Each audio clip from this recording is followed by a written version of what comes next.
민수야, 제발 이 문 좀 열어줘. 엄마가 잘못했다. 제발 한 번만 우리 대화 좀 하자꾸나. 손주만이라도 한 번만 보여주렴. 민수 씨, 나 다시는 앞으로 당신 어머니 볼 일 없어. 문 열어주면 이혼이야. 잘 선택해. 당신도 우리 딸 못 보는 수가 있어.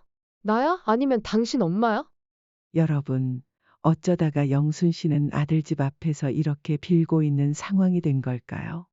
아들은 왜 며느리 말 앞에 꼼짝을 못하는 걸까요?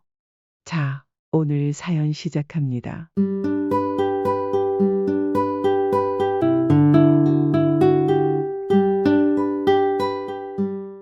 올해 75세 김영순 씨는 경기도 수원 변두리의 작은 아파트에 살고 있습니다. 30년 전에 남편을 여의고 홀로 아들을 키워온 영순 씨. 그녀 아들인 민수 씨는 호러미 밑에서 자라서 그런 걸까요? 어린 시절부터 순진하고 착한 아이였지만 어딘가 모르게 자기 의견을 강하게 내세우지 못하는 성격이었습니다. 이런 내성적인 성격 때문에 그래도 말썽은 피우지 않고 커져서 편하다고 생각한 영순 씨였죠. 하지만 세상을 살아가려면 이런 성향이 항상 좋은 것만은 아니었기에 영순 씨는 아들이 항상 걱정되었습니다.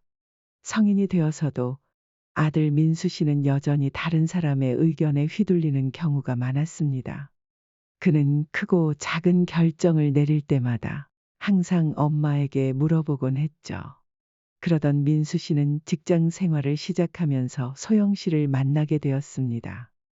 현재 민수 씨의 아내인 소영은 똑부러지고 당찬 모습을 갖고 있어 영순 씨의 마음에 쏙 드는 며느리감이었죠.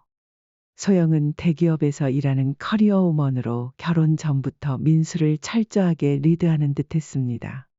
영순 씨는 그런 소영 씨가 마음에 들었죠. 아들의 마명한 모습을 보완해 줄 거라 생각했기 때문이었습니다. 민수 씨는 그녀의 말이라면 무엇이든 따랐습니다. 결혼 후 당연하게도 소영은 가정의 주도권을 꽉 쥐었죠. 아들의 성격을 평생 걱정해온 엄마로서 이런 부부 관계의 모습이 싫지만은 않았습니다. 그날 아들의 전화를 받기 전까진 말이죠. 그날은 평소와 다름없는 날이었습니다. 영순 씨는 아침 일찍 동네 시장에 가서 장을 보고 집에 돌아와 저녁 준비를 하고 있었죠. 그러던 중 전화벨이 울렸고 반가운 아들의 목소리가 들렸습니다. 엄마, 저예요. 저녁에 시간 있으세요? 잠깐 들러도 될까요? 민수 씨의 목소리는 평소와 같았지만 영순 씨는 어딘가 모르게 작은 불안감을 느꼈습니다. 그럼 언제든지 오렴. 오늘 근데 무슨 일 있니? 그냥 엄마 얼굴 보고 싶어서요. 금방 갈게요. 전화를 끊고 영순 씨는 다시 요리를 하면서도 마음 한구석에 뭔가 걸리는 게 있었습니다. 왜냐하면 민수 씨는 좀처럼 이유 없이 찾아오지 않았기 때문이었죠. 그래서 분명히 무슨 일이 있을 거라는 직감이 들었어요. 저녁이 되자 민수 씨가 도착했습니다. 며느리인 소영 씨는 없고 아들 혼자였죠. 들어오거라. 저녁 준비 다 됐다. 근데 소영이는 안 왔니? 민수는 살짝 굳은 표정으로 들어오며 대답했습니다. 네, 오늘은 혼자 왔어요.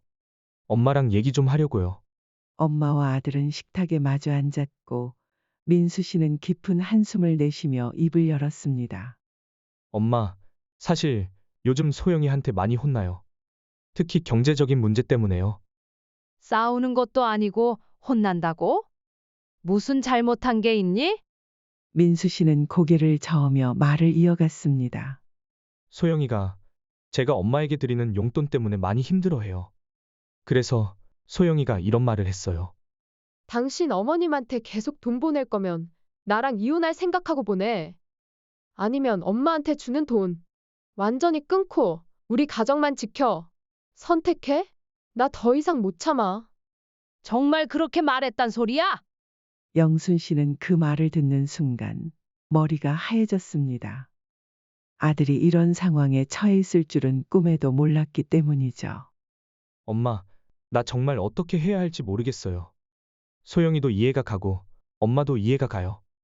그런데 둘 다 지킬 수는 없을 것 같아요. 민수 씨가 영순 씨에게 돈을 보내야 하는 이유는 10년 전으로 거슬러 올라갑니다. 10년 전 민수 씨가 대학을 졸업하고 첫 직장을 잡았을 때의 일입니다.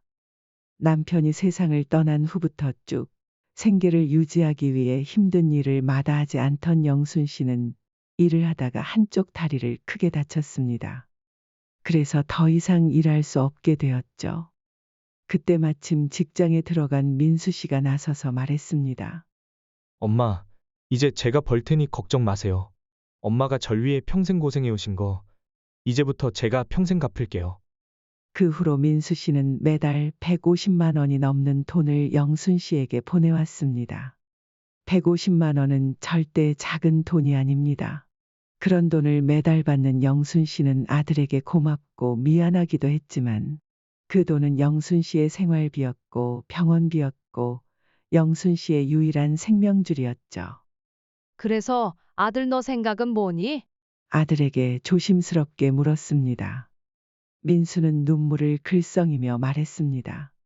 엄마, 나 정말 힘들어. 한쪽을 선택해야 한다는 게 너무 가혹해. 하지만 소영이 말이 맞는 것 같아. 나도 이제는 내 가정을 지켜야 할 때인 것 같아. 영순 씨는 아들의 말을 들으며 가슴이 찢어지는 듯 했습니다. 그러면서도 그녀는 아들이 며느리 소영 씨 말에 너무 휘둘리고 있다고 생각했죠. 너 말 충분히 알아들었다. 우선 밥 먹고 집으로 돌아가거라.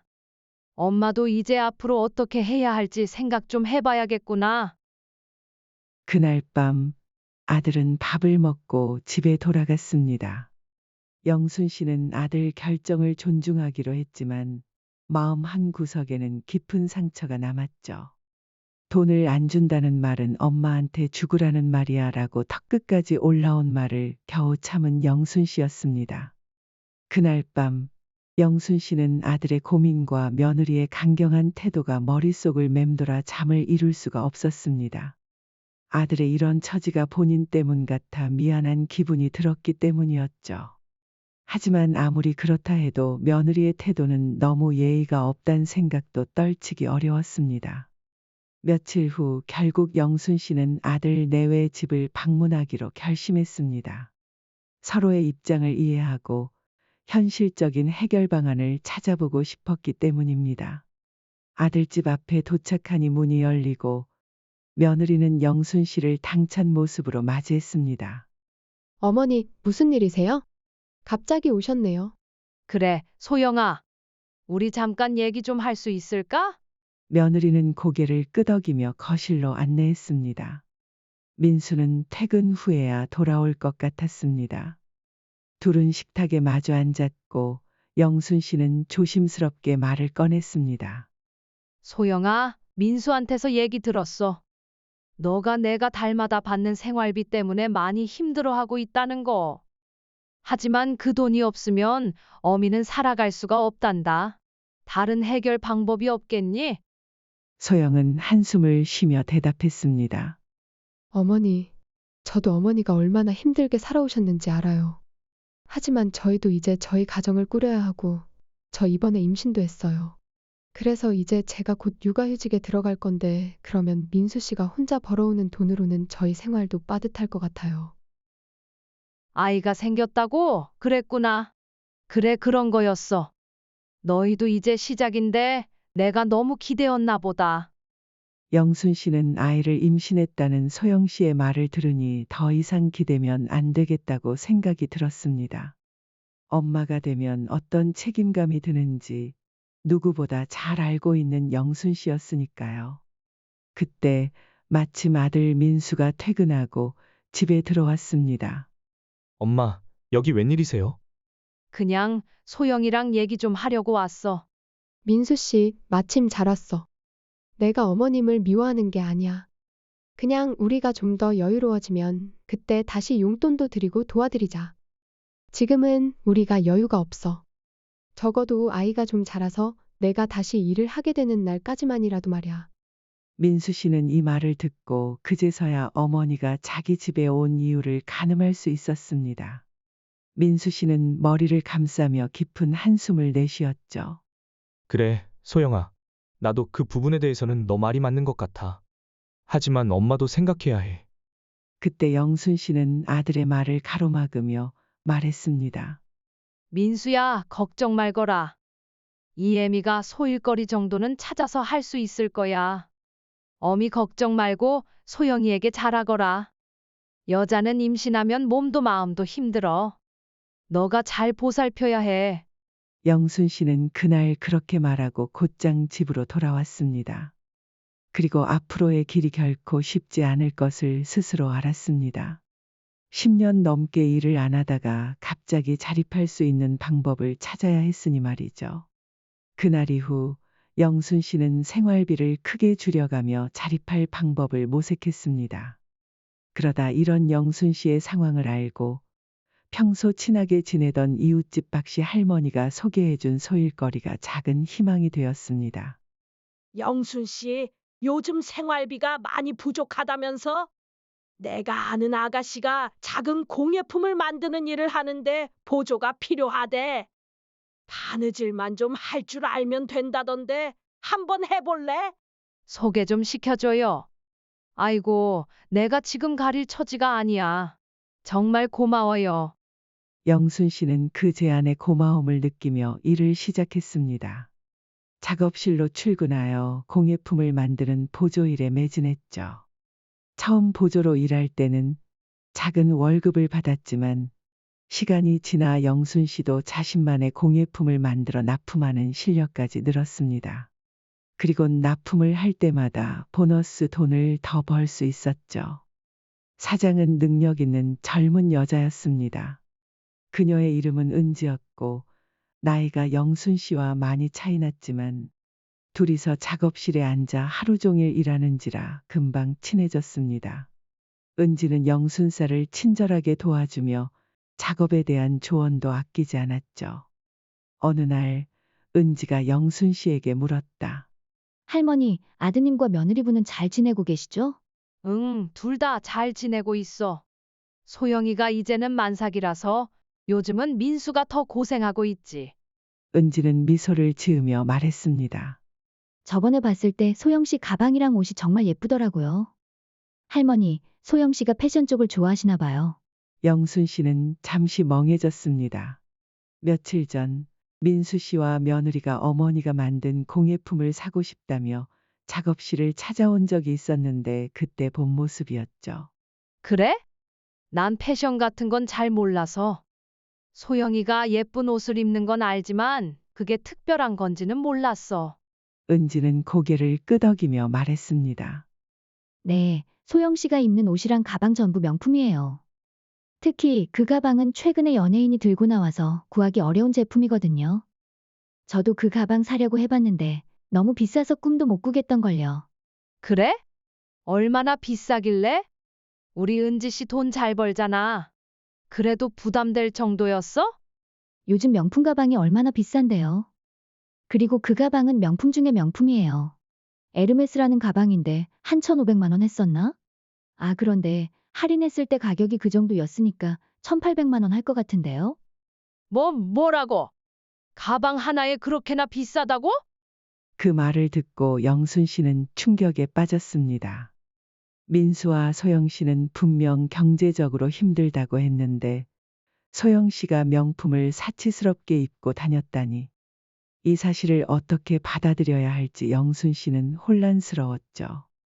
그 후로 영순 씨는 아들 내외 집을 방문할 때마다 며느리의 옷과 가방을 유심히 살펴보게 되었습니다. 그리곤 기회가 됐을 때 옷장에 있는 가방들과 옷들을 다 사진으로 찍어놨죠. 그리곤 영순 씨는 찍은 사진들을 작업실에서 소영 씨에게 전부 보여줬습니다. 와, 며느리분 명품이 이렇게 많아요? 잠깐만요, 계산해 볼게요. 여기 가방들만 다 계산해도 1억 가까이 되겠는데요? 이번 달에 새로 나온 완전 신상까지 있네요. 이 정도면 연예인 옷장이라 해도 믿겠어요. 영순 씨는 속으로 너무 서운하고 배신감을 느꼈습니다. 본인에게 돈을 아끼라고 하면서 정작 며느리는 너무 큰 사치를 부리고 있었으니 말이죠. 영순 씨는 아들과 며느리 보고 주말에 집으로 오라고 했습니다. 그리고 주말이 됐고 모두가 한자리에 모였습니다. 소영아, 오늘도 참 예쁘구나. 가방도 이쁘고 옷도 이뻐. 근데 그 가방은 많이 비싼 거 아니니? 꼭 TV에서 본 거 같구나. 영순 씨는 이렇게 며느리에게 슬쩍 떠봤습니다. 아, 이거요? 그냥 친구한테 선물 받은 거예요. 그 말을 듣고 영순 씨는 더 이상 참을 수 없었습니다. 뭐라고? 선물 받은 거라고? 어떤 친구길래 1,800만 원이나 하는 가방을 선물해 주는 거냐? 내가 모를 줄 알아. 너 옷장에 들어있는 가방들만 다 합쳐도 1억이 넘는다는 거 다 알고 있다. 그동안 나한테는 돈 없다고 했으면서 이런 비싼 것들을 사치스럽게 사고 있었던 거니? 며느리는 눈을 동그랗게 뜨며 당황하면서 말했습니다. 어머니, 그게 아니에요. 정말 선물 받은 거예요.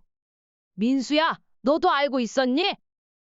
내가 이렇게 힘들게 살고 있는데 너희는 이렇게 사치스럽게 살고 있었단 말이야. 소영 씨는 입술을 깨물며 말을 잇지 못했습니다. 그 순간 아들이 한숨을 쉬며 입을 열었죠. 엄마, 사실 나도 알고 있었어. 소영이가 명품을 좋아해서 사달라고 졸랐어. 처음에는 반대했는데 결국 어쩔 수 없었어. 소영이가 평소 스트레스가 심해. 근데 명품을 사면 스트레스가 많이 풀리나 봐. 그래서 엄마한테 드릴 돈이 부족했어. 정말 미안해. 아무리 그렇다고 그렇게 큰 돈을 사치 부리는데 쓰는 게 맞는 말이니? 엄마, 나 같은 남자 소영이라서 만나주는 거야. 소영이 친구들만 해도 더 비싸고 좋은 것들 많이 가지고 있대. 소영이가 친구들에게 비교당하기 싫다는데 어떡해? 그렇게 생각하면 난 사실 하나도 돈 안 아까워. 소영이를 위해서라면 그까짓 돈 안 아깝다고. 영순 씨는 생각했습니다. 아들의 성격, 줏대가 없고 항상 누군가에게 의지하며 살아온 그 성격 말이죠. 그러한 성격 때문에 아무래도 아들이 아내에게 단단히 세뇌가 되었다고 영순 씨는 판단했습니다. 그리고 영순 씨는 흥분한 탓인지 해서는 안 되는 말을 하고 말았죠. 뭐라고? 내가 여자 시중이나 들라고 너를 낳아 키운 줄 아니? 며느리 척에 널 노예처럼 조종하고 있는 걸 모르겠어? 아이 낳고 나면 평생 집에서 놀고 먹으면서 일도 안 하고 너 돈으로 사치하는데 전부 쓸 계집이다. 여자는 여자가 보면 정확히 알아. 너 정신 차리거라. 남자답게 줏대가 있어야지. 언제까지 애처럼 살 거야? 순간 감정을 억누르지 못해 할 말 못할 말 전부 해버린 영순 씨였습니다. 본인도 말이 끝나자마자 깨달았죠. 만삭인 며느리 눈앞에서 그런 말을 하지 말았어야 했단 걸 말입니다. 며느리는 그 자리에서 울면서 또 씩씩대면서 다시는 어머니를 안 보겠다며 남편에게 이렇게 말했습니다. 민수 씨, 나 다시는 앞으로 당신 어머니 볼 일 없어. 안 그럼 이혼이야? 잘 선택해? 뱃속에 당신 딸 보기도 전에 이혼이라고. 나야? 아니면 당신 엄마야? 여기 남아서 살던지 아니면 당장 따라 나와. 이렇게 말하고 며느리는 집 밖으로 문을 쿵 닫으며 나가버렸습니다. 그리곤 결국 민수 씨도 따라 나갔죠. 엄마, 미안해. 나중에 이야기해. 내가 먼저 연락할 때까지 절대 하지 마. 소영이 화가 풀리는 날이 오면 그때 연락할게. 엄마 정말 미안해요. 폭풍 같은 그날이 지나가고 2년이 넘게 흘렀습니다. 영순 씨는 그날 심한 말을 입 밖으로 꺼낸 것을 여전히 후회하고 있죠.